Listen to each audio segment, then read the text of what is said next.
मला असं माहीत नाही, आघाडीचा धर्म पाळला नसेल तर काँग्रेसचे वरिष्ठ नेते आमच्यावर बसतात, राष्ट्रवादी काँग्रेसचे वरिष्ठ नेते या बैठकीला बसतात. त्याच्यामुळे शिवसेनेनं प्रत्येक वेळेला गठबंधन युतीमध्ये असताना युतीचा धर्म पाळला आणि महाविकास आघाडीमध्ये असताना आम्ही आघाडीचा धर्म पाळला. पण हे करत असताना शिवसेनेनं कधीही आपला बाणा सोडला नाही, स्वाभिमानाशी तडजोड केली नाही, हे मात्र मान्य करावंच लागेल. याचा फटका काँग्रेसला बसेल मला माहीत नाही. उमेदवारी दिली जाण्याची शक्यता आहे जर महायुतीचे. आता मी कसं काय त्याच्यावरती बोलू? आता कोणाला उमेदवारीसाठी पक्ष सोडायचा असेल तर तो त्यांचा प्रश्न आहे. पण मुंबईमध्ये शिवसेनेसमोर किंवा महाविकास आघाडीसमोर कोणताही बंडखोर किंवा गद्दार टिकणार नाही, कोणी नाही. मुंबईतल्या सर्वच्या सर्व 6 जागा महाविकास आघाडी जिंकते आहे.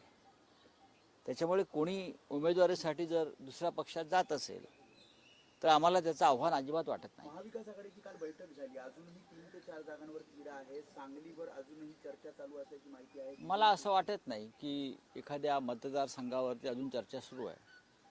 काल नक्कीच आम्ही माननीय शरद पवार साहेब, माननीय बाळासाहेब थोरात, माननीय नाना पटोलेजी, आम्ही स्वतः शिवसेनेचे लोक उपस्थित होतो कालच्या एका बैठकीला. पण प्रत्येक बैठकीत जागा वाटपावरच चर्चा होते असं सांगणं चुकीचं आहे, कारण जागा वाटपाची चर्चा तशी संपलेली आहे. तुम्ही जे म्हणताय, तुमच्यापर्यंत बातम्या येत आहेत की सांगलीवर चर्चा झाली का किंवा भिवंडीवर चर्चा झाली का, त्यात फारसं तथ्य नाही. भिवंडीबाबतचा निर्णय जो आहे हा काँग्रेस आणि राष्ट्रवादी काँग्रेसमधला आहे आणि माझ्या माहितीप्रमाणे भिवंडी राष्ट्रवादी काँग्रेस लढणार आहे. आपण जर सांगलीविषयी विचारत असाल तर सांगलीमध्ये स्वतः शिवसेना पक्ष प्रमुख उद्धव ठाकरे यांनी उमेदवारच जाहीर केला सांगलीत मिरजला जाऊन. त्याच्यामुळे तिथे एखादी काही वेगळी भूमिका घेऊन मागे घेतला जाईल उमेदवार, ही शक्यता अजिबात नाही. अर्थात काल चर्चा थोडीफार झाली की यातून आता काय मार्ग काढायचा, आणि त्यातून मार्ग निघालेला आहे. आणि तो मार्ग काय आहे याबाबत तुम्हाला, आणि तो मार्ग काय आहे आम्ही दिल्लीत काँग्रेसच्या हायकमांडशी आम्ही चर्चाही केली. नाही, उमेदवार मागे घेतला जाणार नाही. किंबहुना उद्या मी स्वतः सांगलीत जातो आहे. उद्या मी आणि शिवसेनेचं एक मुंबईतली टीम, ज्याच्यामध्ये आम्ही समन्वयक म्हणून, तिथे निवडणूक समन्वयक म्हणून आदित्य शिरोडकर जे आहेत त्यांना नेमलं आहे, आणि मुंबई पुण्यातली आमची जी टीम आहे ती सांगलीत जाऊन ठाण मांडून बसणार आहे. तर उद्या मी स्वतः सांगलीला जातो आहे आणि पुढले 3 ते 4 दिवस मी पूर्ण सांगली प्रत्येक विधानसभा मतदारसंघात जाणार आहे. शिवसेनेचे कार्यकर्ते तर आहेच, पण महाविकास आघाडीच्या सर्व प्रमुख नेत्यांना मी भेटणार आहे. कल्याणमध्ये जास्त मतांनी जिंकणार महायुतीचा उमेदवार असं देखील श्रीकांत शिंदे म्हणतात. विकास कामाच्या जोरावर आम्ही आधी तुमची उमेदवारी जाहीर करा म्हणावं. कल्याण डोंबिवलीमध्ये आपण विद्यमान खासदार आहात. जी खासदारकी तुम्हाला उद्धव ठाकरे यांच्यामुळे मिळाली, पण या नव्या तुमच्या आगाय युतीमध्ये अद्याप तुम्ही स्वतःची उमेदवारी जाहीर करू शकला नाही. जिंकण्याची भाषा, अब दिल्ली बहुत दूर है बच्चों, त्या बच्चमजीला मला सांगायचं आहे, अब दिल्ली बहुत दूर है, अब दिल्ली में नहीं पहुंचोगे, तुम्ही दिल्लीत पोहोचणार नाही. आता एक आमची सामान्य कार्यकर्ती वैशाली दरेकर, बरं का, तिथे अहंकार आणि गद्दारीचा पराभव केल्याशिवाय राहणार नाही. हा निर्णय लोकांचा आहे, लोकांनी घेतलेला निर्णय. हा कल्याण डोंबिवली मतदारसंघात गद्दारी, अहंकार आणि पैशाची मस्ती, गुंडगिरी याचा पराभव वैशाली दरेकर ही एक सामान्य शिवसैनिक, सामान्य गृहिणी 100% करणार आहे. आणि कितीही बलदंड व्यक्ती असो, मस्ती चालणार नाही. आम्ही तुमचा पराभव करू, सामान्य मतदार तुमचा पराभव करेल, हे लोकांनी ठरवलं. आम्ही नारायण राणेचा पराभव केलेला आहे, आपल्याला माहीत असेल. इंदिरा गांधींचा पराभव राजनारायणांनी केला होता. अनेक मोठे मोठे लोक पडले आहेत महाराष्ट्रात. हां, त्याच्यामुळे हे जे बच्चम जे आहेत, बच्चा आहे, आधी स्वतःची उमेदवारी जाहीर करा हिंमत असेल तर. सगळ्या उमेदवारी जाहीर झाल्या, महाराष्ट्रात तुमचीच राहिली आहे आणि ठाण्यातली राहिली आहे. कल मातोश्री में जो है वो 4 सीटों को कैंडिडेट जो अनाउंस कर दिए शिवसेना बीजेपी में, उसके बाद रात को एमडीए की बैठक हुई. अभी भी देखा जा रहा है कि भिवंडी हो गया, उसके साथ ये जो सीट्स पे जो है वो पेच कहीं पे अटकी हुई कोई पेच नहीं है.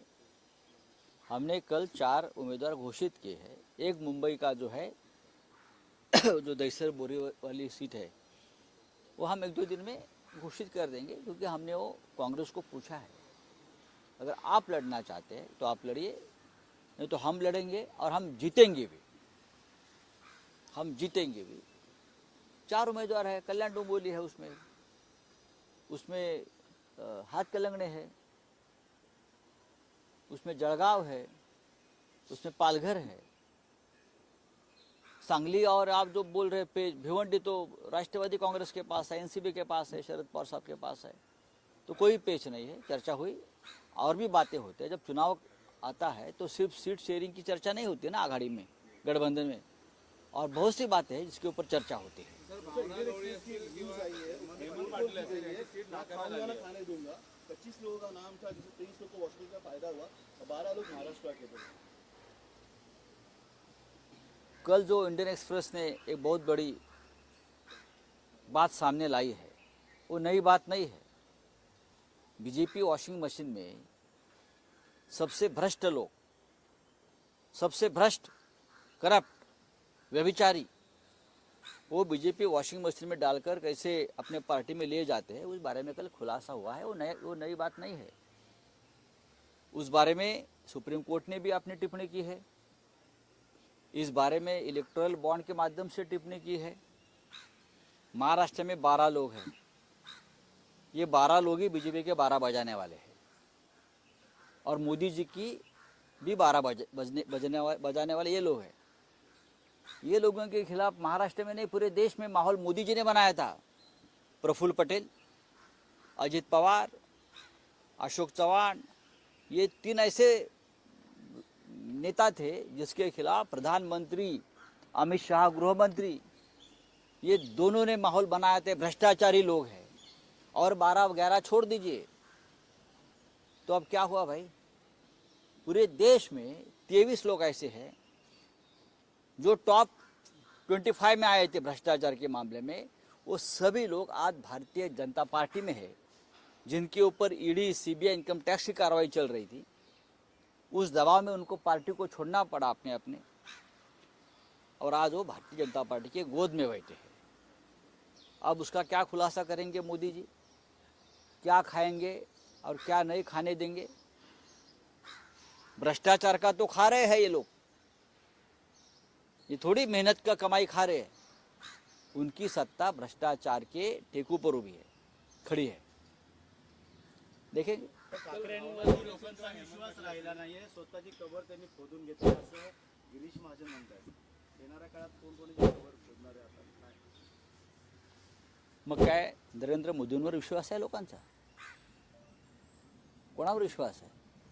अमित शहांवर विश्वास आहे लोकांचा, जे महाराष्ट्र लुटतायत, कुरतडतायत, हा, जे सगळ्या भ्रष्ट लोकांना मांडीवर घेऊन बसले आहेत.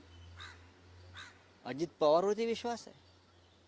कोणावर विश्वास सांगावं ना त्यांनी. विश्वास कोणावर आहे? या महाराष्ट्रात उद्धव ठाकरे यांच्यावर विश्वास आहे, आणि या देशामध्ये आज गांधी परिवारावर विश्वास आहे, राहुल गांधीवर विश्वास आहे, उद्धव ठाकरेंवर विश्वास आहे, शरद पवारांवरती विश्वास आहे. भ्रष्टाचार बोंबलायचं आणि त्याच भ्रष्टाचारांना मांडीवर घेऊन फिरायचं, खांद्यावर घेऊन फिरायचं, याला तुम्ही विश्वास म्हणता? सर, भावना गवळी असेल किंवा हेमंत पाटील असतील, यांची सीट नाकारण्यात झाली आहे. उमेदवारी मागे घेण्याचा वेळ शिंदेंवर आला. ज्यांची उमेदवारी कापण्यात आली, तुम्ही त्यांना प्रश्न विचारा. नाशिकमधल्या उमेदवाराची उमेदवारी कमी केली, रामटेकमधला उमेदवार घरी बसवला जे शिवसेनेतून निवडून आले होते, हिंगोली, यवतमाळ, वाशिम, अजून कल्याण, डोंबिवली आणि ठाण्याचे उमेदवार ते देऊ शकले नाहीत. जे मुख्यमंत्री स्वतःला ठाण्याचे तारणहार म्हणतात, ठाणे जिल्ह्याचे, ते आपल्या भागातले उमेदवार अद्याप जाहीर करू शकले नाही आहे. स्वतः मुख्यमंत्री दहशतीखाली आहेत भाजपच्या, आणि ते अचानक कुठेतरी अदृश्य होतात. आगे आगे देखो होता है क्या. आमचं लक्ष आहे प्रत्येक घडामोडीवर. मोदी की गारंटी के सामने कांग्रेस के जो चीफ है मल्लिकार्जुन खड़गे, उन्होंने घर घर गारंटी जो है उसकी कल घोषणा की है.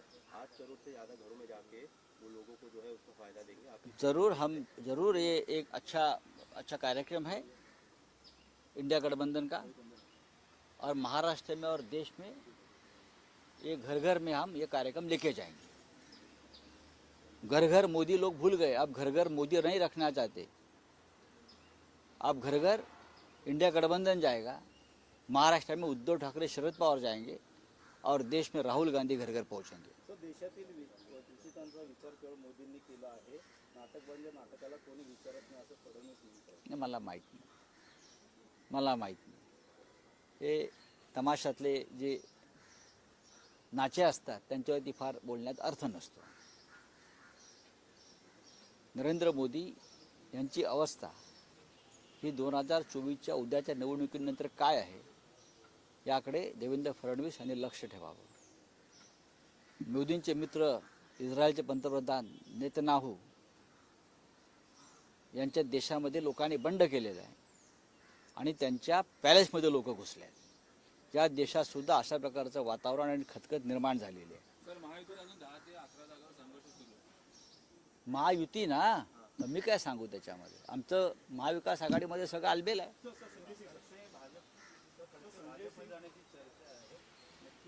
संजय सिंह एक गेम चेंजर हो सकता है. कल से भाषण दे रहे थे, आपको लगता है कि इंडिया में इससे फायदा होगा? मेरी कल ही संजय सिंह से बातचीत हो गई.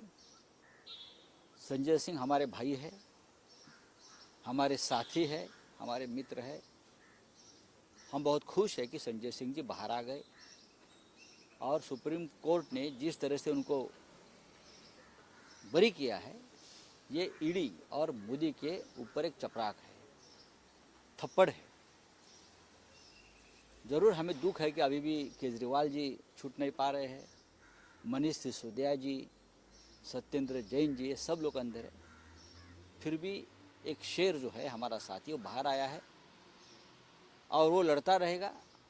जब मैं जेल में था तो संजय सिंह ने मुझे और मेरे परिवार को भी समर्थन दिया था, एक ताकत दी थी, और हम कल भी उनके साथ थे, आज भी है, कल भी रहेंगे. ज़रूर वो आदमी लड़ेगा.